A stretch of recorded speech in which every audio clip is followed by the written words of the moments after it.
पृथ्वीराज चौहान 1000 साल बाद भी भारत के अंदर याद किया जाता है, क्योंकि वो है अपने वैल्यूज पर चलने वाला राजा था, वरना तो अंतिम युद्ध में हारा था और उसे मार दिया गया था। पर हम एक हारे हुए राजा को भी याद रखते हैं, क्योंकि हमें लगता है हार जीत युद्ध के परिणाम अलग हैं, पर उसने गलत साधनों का प्रयोग नहीं किया था, अपने सिद्धांतों वैल्यूज पर टिका रहा था।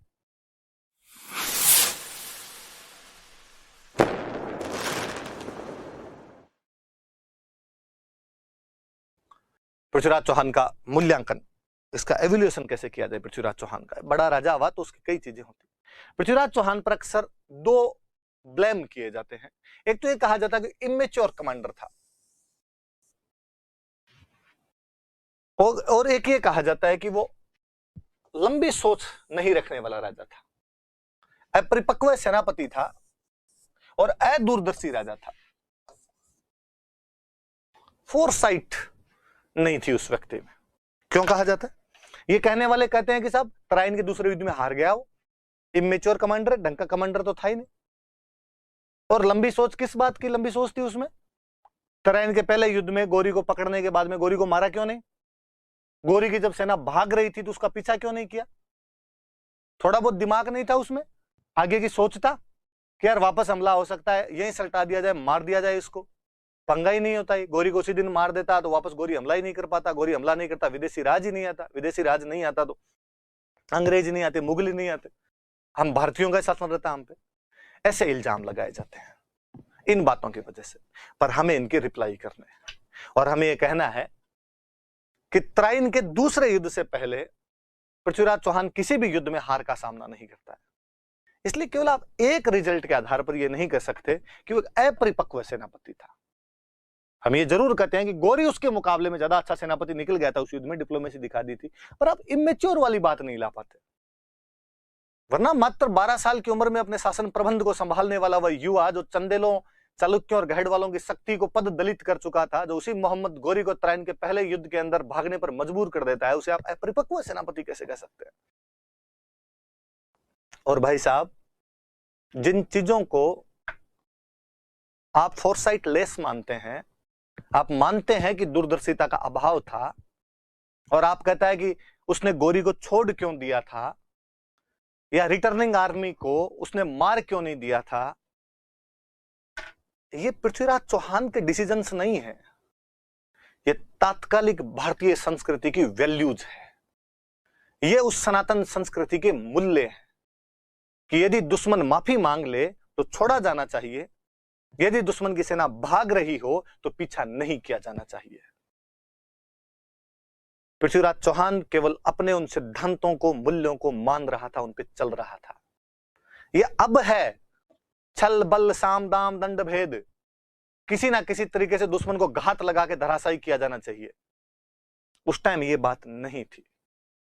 आप वर्तमान का फीता लेके भूतकाल की दीवार को नापने की कोशिश कर रहे हैं। यदि पास्ट की दीवार नापनी है तो फीता पास्ट का लिया जाए, वैल्यूज वो रखी जानी चाहिए।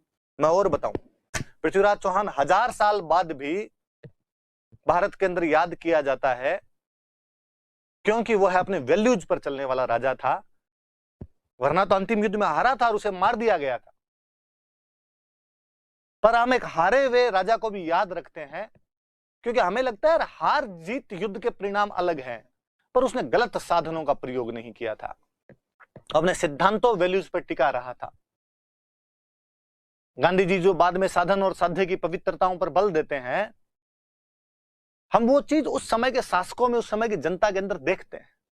और ये केवल उनमें नहीं, आज भी मैं तो कहता हूं, ये इतिहासकार पता नहीं क्यों उस बात को देख नहीं पाते। आज भी गांव में कोई छोटी मोटी लड़ाई हो और सामने वाला दुश्मन अपने से माफी मांग लेता है, तो अपने बढ़ के राज बेटे अरे छोड़ो, माफी मांग ली तो किस बात का किया जाए। कोई घायल हो गया और उसको कोई पीट के, आप किसी घायल व्यक्ति को और पीट के आ जाओ तो अपने घर वाले कह देते पढ़ो बापड़ो बिन के मारो। कोई एक आदमी को 5-7 जने मार देते हैं और आगे कहे तो अपने उनकी बहादुरी की तारीफ नहीं करते।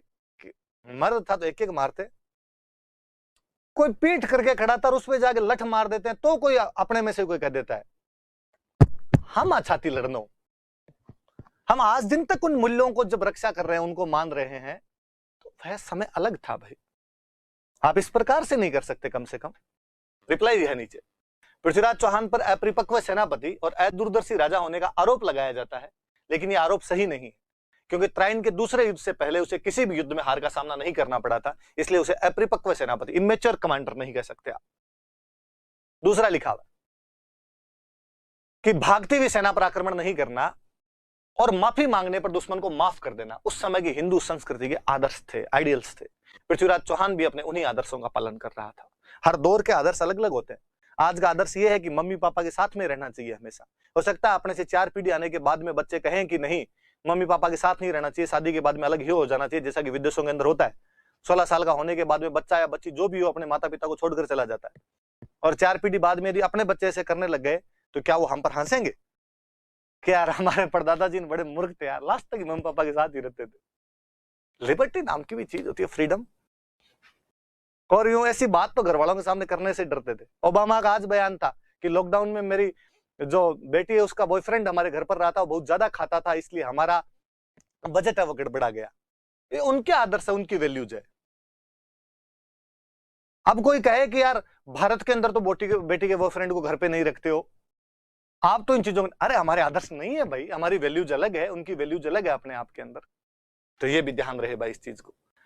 पृथ्वीराज चौहान आदर्शों का पालन कर रहा था, हालांकि उसकी हार ने भारत की गुलामी का मार्ग प्रशस्त कर दिया। वो जो रूट था स्लेवरी ऑफ इंडिया का, वो खोल दिया था, तो उसके हार ने खोल दिया था। लेकिन फिर भी in medieval history his importance can't be ignored. उसके महत्व को आप नजरअंदाज नहीं कर सकते।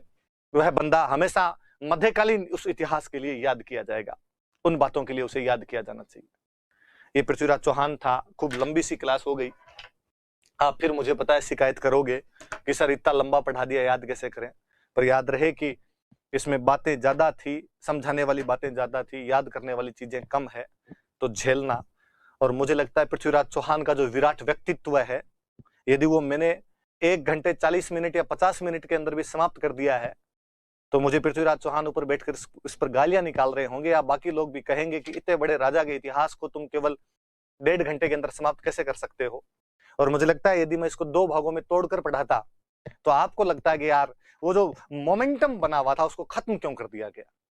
तो आप पढ़ना, झेलना थोड़ा सा, और इस बात को चीजें याद करना। आप उस प्रतापी सम्राट की तमाम बातें आपने अब तक सुनी थी, आज ढंग से पढ़ी उनको, तो आप अच्छे से याद कर पाएंगे। ये मेंस में कोई क्वेश्चन पूछ सकता है, हम लाइव आऊंगा, मतलब मैं और बताऊंगा कि हमें कैसे क्या लिखना है। Thank you.